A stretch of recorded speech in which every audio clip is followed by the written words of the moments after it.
जय गुरु जी संगत जी। ओम नमः शिवाय। शिव जी सदा सहाय। ओम नमः शिवाय। मेरे गुरु जी सदा सहाय। आज का सत्संग मैं शुरू करने जा रही हूँ गुरु कृपा से। गुरु जी ने बहुत कृपा करी है मेरे परिवार पे, हम सब पे हमेशा करी है। आज मैं कुछ आपको ऐसी चीज़ें बताऊंगी जो मैंने अपने अनुभव से सीखी हैं। जैसे गुरु जी को हम भोग लगाते हैं, तो जिस तरह से हम खाना खाते हैं उसी तरीके से पहले हम गुरु जी को भोग लगाएं। गुरु जी को सुबह उठें, स्नान करें, किचन साफ़ करें और फिर जो आपने खाना है आप उसका भोग लगाएं और फिर वो अपने साथ जितने भी घर में लोग हैं उन सबको दीजिए। ये करने से गुरु कृपा मिलती है हमको और लंगर प्रसाद भी मिलता है जो घर बैठे, क्योंकि गुरु जी का कहना ये है कि मैं हर स्वरूप में हूँ, मुझे कहीं ढूंढने की ज़रूरत नहीं है, मैं हर स्वरूप में हूँ। तो जब गुरु जी हमारे साथ हैं, हमारे घरों में हैं, हमारे दिल में हैं, तो हम क्यों नहीं गुरु जी को रोज़ भोग लगाएं। सुबह, दोपहर, शाम, रात भोग लगा के गुरु जी को, और फिर वो अमृत हम खाएं, जिससे पता नहीं हमारी कितनी शारीरिक कष्ट दूर होते हैं। मैं शुक्रवार वाले दिन बड़े मंदिर गई थी, मैं, मेरा बेटा और मेरी मदर। हमें बहुत बहुत कृपा मिली उस दिन, गुरु जी की बहुत कृपा मिली। हम लोग गए तो मैंने अपने बेटे को बोला कि देखो बेटा, मैंने तो उनको पिता बोला है, तो तुम आज जा रहे हो तो तुम तो नाती हुए उस रिश्ते से गुरु जी के। तो मेरे बेटे का बहुत दिनों से मन था कि नहीं मम्मी आप मुझे नहीं लेके गए। तो मैंने कहा आप चलो। तो मैं, मेरा बेटा और हम सब गए और हम वहाँ पहुँचे। बहुत भीड़ थी संगत जी, शुक्रवार वाले दिन बहुत भीड़ थी, मगर बहुत अच्छे दर्शन हुए। हम लेट हो गए थे एक्चुअली, हमारा एकदम से प्रोग्राम बना 4 बजे के करीब। तो आपको मैंने बताया था 1.5-2 घंटा लग जाता है, मगर हम पूरे रास्ते फिर वो गुरु जी के भजन जाप करते हुए पता ही नहीं चलता हमें वो टाइम कैसे निकल जाता है। बहुत आनंद आता है जब आप गुरु जी के पाठ सुनते हो, जाप करते हो, भजन गाते हो। अब तो सबको हमारे घर में याद हो गए हैं, क्योंकि सुबह उठते ही सबसे पहले वो भजन लगते हैं और रात को सोने से पहले सब सत्संग सुन के सोते हैं। गुरु जी ने ऐसी कृपा करी है कि मेरे घर में अब कोई नॉनवेज नहीं खाता, मेरे घर में अंडा तक भी कोई नहीं खाता। अब मेरे हस्बैंड ने भी अंडा छोड़ दिया। ऐसी गुरु जी ने कृपा करी है। मैंने अपने बेटे में बहुत बदलाव देखा है। जहाँ मेरा बेटा बहुत देर तक नहीं बैठ पाता था, डाइवर्टेड रहता था, जो यंगस्टर्स रहते हैं आजकल, वो 13 साल का है तो गुस्सा बहुत ज़्यादा आता था उसको, मगर अब मैंने उसको बहुत शांत हो गया है। वो बहुत शांत हो गया है, बहुत धैर्य आ गया है गुरु जी की कृपा से उसमें। मेरे साथ अब वो सत्संग में 2-2 घंटे बैठता है, पाठ सुनता है, जाप करता है। उस दिन भी हम गए तो मैंने उसे बताया कि हम लास्ट टाइम जब पापा के साथ आए थे तो हम ना अंदर बैठे थे, गुरु जी के भवन में अंदर मिला था हमें और चाय प्रसाद भी मिला था, उतनी कृपा हुई थी। कहता अच्छा मम्मा हाँ। मैंने कहा आज देखते हैं कैसे गुरु जी हमारे दर्शन करते हैं, आज तो आप आए हो। तो मैंने कहा आप तो और ख़ास हो उनके लिए, क्योंकि गुरु जी को बच्चे बहुत प्यारे हैं। तो हम गए, मैं, मेरा बेटा, मम्मी सब जाप कर रहे थे गुरु जी का, ओम नमः शिवाय, शिव जी सदा सहाय, ओम नमः शिवाय, गुरु जी सदा सहाय करते हुए हम लोग आए अंदर। जैसे हमने बड़े मंदिर प्रवेश किया, बहुत भीड़ थी। कोई नहीं, गुरु जी आए हैं तो कोई बात नहीं, आराम से दर्शन करके जाएंगे, अब रात हो जाएगी तो हो जाएगी, कोई बात नहीं। और हम लोग करते करते लाइन में लगे और दर्शन करते करते हम लोग सब जगह माथा टेकते हुए। इस बार संगत जी क्या हुआ कि हमें शिव जी की जहाँ पे फाउंटेन है, वाटर फाउंटेन लगा हुआ है और शिव जी का स्वरूप है जहाँ पे, वहाँ पे बिठाया उन्होंने नीचे बाहर। हम कुछ 15-20 मिनट वहीं बैठे और हमें वहीं पे चाय प्रसाद मिला। तो फिर हमें लगा कि शायद आज यही सही गुरु जी यहाँ पे करके मंदिर से सीधा दर्शन करते हुए चले जाएंगे, अंदर बैठने को नहीं मिलेगा। और हम अपना जाप कर रहे थे, मैं बहुत ध्यान से शिवलिंग को, क्योंकि मैं बिल्कुल शिवलिंग के सामने नीचे बैठी हुई थी, तो सामने शिवलिंग दिख रहे थे। तो हमने खूब जाप किया, गुरुजी का स्वरूप देखा शिवलिंग में, प्रणाम किया उनको। बहुत कृपा थी गुरुजी की उस दिन, बहुत कृपा थी। हम लोग फिर अंकल जी आए, सेवादार अंकल, उन्होंने बोला कि जिनको लंगर प्रसाद करके दर्शन करने हैं वो आ जाओ, और जिनको अंदर मंदिर में बैठना है थोड़ी देर वो यही बैठे रहो। तो हमने ये चीज़ पहली बार सुनी, क्योंकि लास्ट टाइम जब मैं आई थी मैंने आपको बताया था कि हम सीधा अंदर ही चले गए थे लाइन से। तो हम तो अंदर ही जाना था, गुरुजी के मंदिर में ही बैठना था अंदर। तो हम बैठे रहे, बहुत से संगत उठकर लंगर प्रसाद और दर्शन करने के लिए चली गई, कि उनको अंदर भवन में नहीं बैठना था। बहुत से संगत चली गई, तो हम आधे लोग रह गए थे उधर। जो हमारा वाला वो क्यूबिकल्स में काट दिया होता है ना, उन्हें 4-5 जगह बिठाए होते हैं लोगों को। तो बस हम उस बैठे 7-8 मिनट में हमें उन्होंने भी बोल दिया कि चलिए अब जिन लोगों को अंदर भवन में बैठना है वो लोग आ जाइए। फिर हम लोग चले। तो बस हम बिल्कुल गुरुजी के चरणों में जाकर बैठे और हमने जाप शुरू किया गुरुजी का। गुरुजी से बहुत बातें की मैंने, क्योंकि कहते हैं ना कि गुरुजी से अपने दिल की हर बात करो, अच्छी हो बुरी हो, हर बात करो। गुरुजी आपकी हर समस्या का हल करते हैं, गुरुजी आप पे कृपा करते हैं। मुझे भी कुछ बातें करनी थी अपने गुरु से, जो एक गुरु और मेरे बीच में थी। मैंने अपने गुरु से की, मुझे कोई फ़र्क नहीं पड़ा। जाप चल रहा था, मुझे कुछ नहीं था, बस मेरे को ये था कि आज मैं अपने गुरु से बात करने आई हूँ, मैं गुरु से बात करूँगी। जबकि मेरे घर में भी स्वरूप है, तो गुरुजी वहाँ पे भी है, मैं उनसे वहाँ पे भी बात करती हूँ घर पे रोज़। क्योंकि कहा जाता है कि गुरुजी से बात करो। गुरुजी कहते हैं मुझसे बात करो, मुझे अपनी दिल की बात बताओ। तुम्हें कुछ अच्छा लगा, कुछ बुरा लगा, किसी ने तुम्हारे साथ बुरा किया, तुम मुझे सब बताओ। हर दिन कैसा जा रहा है, क्या तुम्हें चाहिए, क्या तुम्हारा विश्वास है, क्या परेशानी है तुम्हें, हर चीज़ बताओ। और गुरुजी मैं आपको बता रही हूँ संगत जी, बहुत कृपा है गुरुजी की। अनंतम शुक्राना मेरे गुरु, अनंतम शुक्राना। आप सबको गुरुजी को अपने दिल की बात बतानी चाहिए। कभी गुरुजी को ये मत कहो कि गुरुजी मुझे आप दर्शन दो, गुरुजी आप ये करो, गुरुजी आप वो करो ना। क्योंकि अगर उस गुरु ने कहा ना कि तू मुझसे अपनी मन की बात कर रहा है और अब तू मुझसे बोल रहा है ये करके दिखाओ, ये करके दिखाओ अगर आप मेरे साथ हो, फिर गुरुजी भी बोलते हैं बेटा फिर मैं अगर तुमसे पूछूंगा ना कि ये करो और वो करो, फिर तुम्हारे लिए मुश्किल होगा। तो हमें गुरुजी को ये सब नहीं कहना चाहिए, हमें बस गुरुजी को ये कहना चाहिए गुरुजी आप अपनी कृपा का हाथ हम सब पे रखो, हमारे सब परिवारजनों पे, संगत जनों पे, सब पे रखो, खुशियाँ दो गुरुजी, सबके कष्ट काटो, सबके कष्ट काटो गुरुजी। उस तरीके से हमने बोलना चाहिए अपने गुरु को। क्योंकि जैसे ही हमें ये पता है कि गुरुजी कहते हैं मैनू मन्नो, मंगो नहीं, क्योंकि उनसे मांगने की ज़रूरत ही नहीं पड़ती।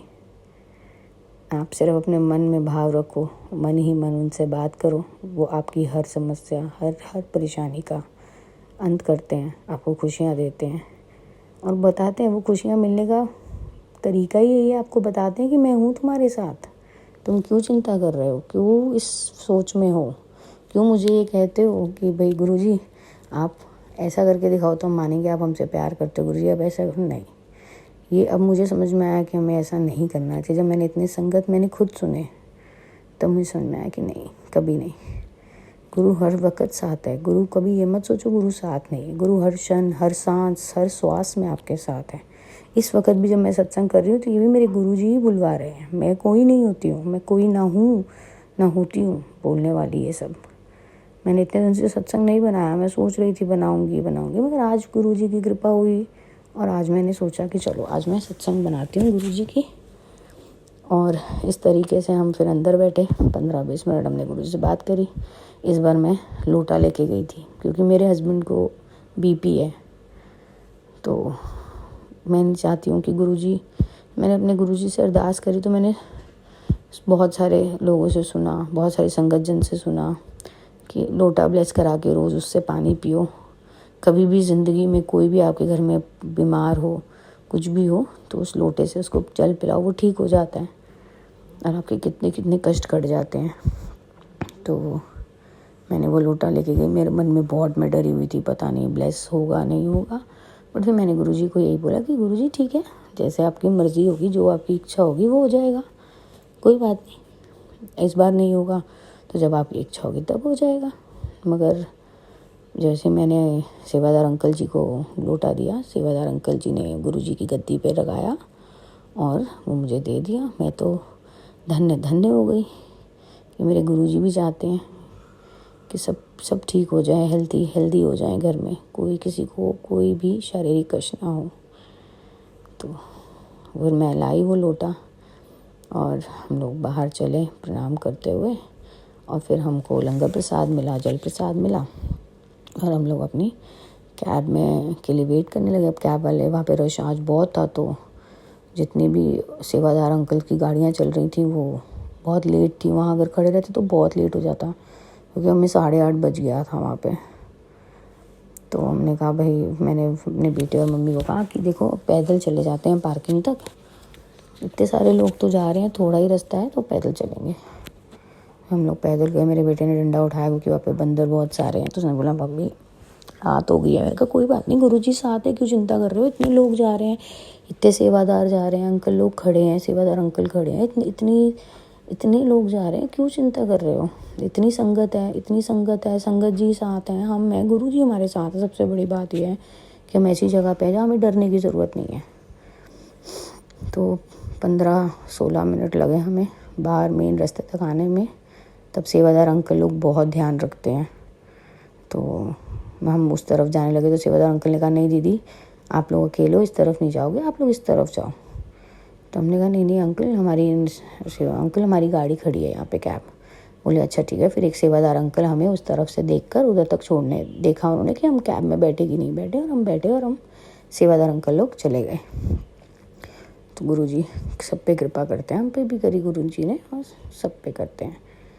हम आए, हमारे कैब में बैठे, और हम बस कैब में बैठे, और मैंने फिर गुरुजी के सारे भजन लगाए, गुरुजी का नाम जाप किया, मंत्र जाप किया, और फिर मैंने भजन चलाते चलाते 10:15 हो गए हमें। बहुत जाम था उस दिन, बहुत जाम मिला मेरे वापसी में, और हम 10:30 के करीब घर पहुँचे। फिर हमने लंगर प्रसाद किया। उस दिन मेरे बेटे को मिर्ची नहीं लगी। हर बारी जब लंगर प्रसाद खाता तो उसको बहुत मिर्ची लगती है, बड़ी मुश्किल से ख़त्म करता है कि मुझे बहुत मिर्ची लग रही है बहुत। मगर उस दिन लंगर प्रसाद मीठा लगा मेरे बेटे को। उसने कहा मम्मी आज तो मिर्ची नहीं है बिल्कुल भी। उसने भी अच्छे से लंगर प्रसाद किया, और हस्बैंड मेरे गए नहीं थे, तो जो लंगर प्रसाद मिला था मैंने, मेरे हस्बैंड ने और मेरे बेटे ने 2 थालियाँ थी, हम तीनों ने 2 थालियाँ शेयर करी, और 11 बज गए ये सब करते करते। फिर मैंने अपने हस्बैंड को बताया आज कैसे कैसे क्या क्या हुआ, गुरुजी ने क्या क्या किया। तो हम जब वापस आ रहे तो हमें बहुत सारी तितलियाँ भी दिखी। हमने कहा गुरुजी आज बहुत खुश थे, आज गुरुजी से बहुत दिल की बातें करी, मन बहुत हल्का हुआ। उन्होंने कहा चलो अच्छा है। मगर फिर मैंने उनको एक और चीज़ भी कही कि अगली बार ना मैं ऐसे रैंडमली प्लान बना के नहीं जाऊँगी, जबकि वो गुरुजी का प्लान होता है, हम कौन होते हैं जाने या आने वाले। मगर मैंने फिर भी बोला कि और अगली बार मैं अपनी गाड़ी से जाऊँगी। तो बोले जैसा गुरुजी की इच्छा होगी वैसे कर लेंगे। मेरा उस दिन भी मन था कि मैं अपनी गाड़ी से जाऊँ, मगर उन्होंने मना कर दिया कि नहीं अपनी गाड़ी से नहीं जाना है, तुम कैब से जाओ। मैं ठीक है। तो फिर हम वापस आए, सब हुआ। फिर मेरी एक दीदी हैं, तो जब गुरुजी को बताना होता है कि देखो वो मेरे से तो भी नहीं जानती थी। उन्होंने मेरी प्रोफाइल फ़ोटोज़ पे देखा कि मैं गुरुजी का नाम लिया मैंने और मैं गुरुजी को मानती हूँ, तो उन्होंने मुझे फ़ोन किया और तो जैसे मैंने आपको बताया कि दीदी ने मुझसे मेरी प्रोफाइल फ़ोटोज़ देखी और बोला कि तू गुरुजी को मानती है। मैं कहा हाँ, अभी बस मैं गुरुजी के साथ जुड़ी हूँ और बड़ी कृपा है गुरुजी की। बोलते हैं हाँ गुरुजी की बहुत कृपा है, मैं तो बहुत सालों से गुरुजी के साथ जुड़ी हूँ। तो मैंने देखा तो मैंने कहा चल तू बड़े मंदिर आएगी तो हम मिलेंगे, ऐसे तो मिलना नहीं होता, बहुत टाइम हो गया। मैंने कहा हाँ दीदी जब भी मैं आऊँगी तो मिलेंगे। तो उन्होंने तब मुझे बताया कि मेरे को तो गुरुजी ने भवसागर पार उतारा। तो मैंने कहा कैसे? तो आज तक तो मैंने सत्संगों में ही सुना था, मगर उस दिन दीदी ने बताया कि उनको कैंसर डिटेक्ट हुआ था, ब्रेस्ट कैंसर। और उन्होंने कहा कि मेरे ना ऊपर गांठ बन गई थी, तो मेरे को डॉक्टर्स ने बोला कि सर्जरी से ये रिमूव करना पड़ेगा कैंसर। और मेरे को समझ नहीं आया, मेरे बच्चे भी छोटे हैं, तो मैं बहुत परेशान हो गई थी। तो मैंने कहा अच्छा दीदी। तो कहते मैं तो, मेरी उनकी बहन मानती है गुरुजी को बहुत, कहते मेरे को तो उसके थ्रू ही पता चला गुरुजी, तो उसने मुझे बोला आप चलो गुरुजी के यहाँ चलो, तो गुरुजी सब ठीक करेंगे। तो वो लेके चली गई। कहते मैं अपनी रिपोर्ट्स लेके गई जो डॉक्टर ने, उसने मुझे बोला कि लोटा ले लो और आप अपनी मेडिकल रिपोर्ट्स लेके चलो गुरुजी के धाम। कहते मैं गई, उसने वहाँ पे मैंने अपनी रिपोर्ट दी और लोटा दिया, तो उन्होंने वो ब्लेस किया और रिपोर्ट्स भी ब्लेस करी। और फिर मेरी बहन ने बोला लंगर प्रसाद खाओ दीदी, लंगर प्रसाद के बाद देखो गुरुजी सब ठीक कर दें और गुरुजी का ये स्वरूप अपने पास रखो। तो संगत जी मेरे अभी भी रोंगटे खड़े हो रहे हैं ये बात सुन के, क्योंकि वो मेरे बहुत करीब है और मुझे ही नहीं आज तक ये बात पता थी कभी। तो फिर उन्होंने बताया कि 2 दिन के बाद उन्होंने वहाँ लंगर प्रसाद खाया और वो चले गए घर, और रोज़ गुरुजी का जाप करने लग गए, मंत्र जाप करने लग गए, शुक्राना करने लग गए। शुक्राना मेरे गुरुजी अनंतम शुक्राना, पुल चुक माफ़ मेरे गुरु। तो संगत जी अगर कुछ भी मेरे से ज़्यादा या कम या गलत बोला जाए तो मुझे क्षमा करो आप सब भी, और मेरे गुरुजी भी मुझे क्षमा करें। तो फिर उन्होंने कहा, मैं 3 दिन के बाद डॉक्टर के गई क्योंकि उनकी टेस्ट होने थे, अगले दिन उनकी सर्जरी प्लान थी। उन्होंने बोला आज ही मुझे याद है कि फ्राइडे का दिन था और सैटरडे की मेरी सर्जरी थी। कहते जब मेरे टेस्ट हुए और 3 घंटे के बाद सब रिपोर्ट्स आई तो मेरे वहाँ पे वो गांठ नहीं थी।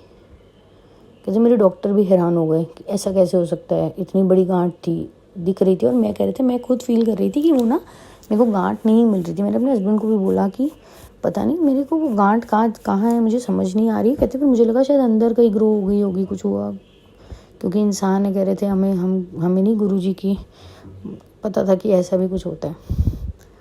तो डॉक्टर्स ने बोला सर्जरी की ज़रूरत ही नहीं है, अंदर कुछ है ही नहीं, जब कुछ है ही नहीं तो सर्जरी किस चीज़ की होगी।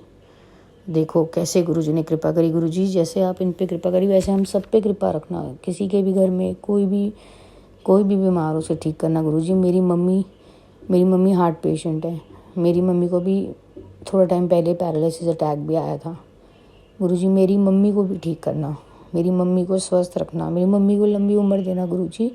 मेरी मम्मी का भी ध्यान रखना, मुझसे बहुत प्यार करती हैं, उनको भी ठीक करना गुरुजी। उनको भी बिल्कुल ठीक कर दो, बिल्कुल ठीक। उनको कभी मेरे पापा को भी बिल्कुल ठीक कर दो। मेरे पापा के पैर में ना कट आ जाते हैं गुरुजी। मैंने गुरुजी को बोला मेरे पापा को भी बिल्कुल ठीक कर दो, मेरे पापा के पैर ठीक कर दो, बिल्कुल आराम आ जाए उनको बहुत, उस तरह से कृपा कर दो गुरुजी। तो मैंने ये सब कह के, और मैं गुरुजी के आगे अरदास कर सकती हूँ तो गुरुजी के आगे मैं रोज़ अरदास करती हूँ सबके लिए। आप सब भी करते हैं, इंसान हैं हम, अपने माँ बाप भाई बहन सबसे बहुत ज़्यादा जुड़े हुए हैं और जुड़े भी रहना चाहिए। गुरुजी हमें यही सिखाते हैं कि हम सब एक परिवार हैं और गुरुजी के नाम को हमें आगे बढ़ाना है बस। तो उस तरीके से उन्होंने बताया कि वो बिल्कुल स्वस्थ हो गए और आज उसको बात को भी 7 साल हो गए और उनको कभी कोई परेशानी नहीं हुई। जब गुरु कृपा होनी हो ना, कुछ नहीं पता चलता कैसे हो जाती है। तो गुरुजी सदा अपनी कृपा हम सबके परिवार पे, संगत जनों पे, मेरे परिवार पे गुरुजी सदा अपना हाथ रखिएगा, संगत जनों पे रखिएगा, सेवादार अंकल आंटियों पे रखिएगा, सबका भला करिएगा गुरुजी, सबका भला, हम सबको खुशियाँ देना और हम सबकी इच्छाएं पूरी करना और हमें हर मुश्किल और हर मुसीबत से बचाना गुरुजी। ओम नमः शिवाय, गुरुजी सदा सहाय। ओम नमः शिवाय, शिवजी सदा सहाय। ओम नमः शिवाय, गुरुजी सदा सहाय।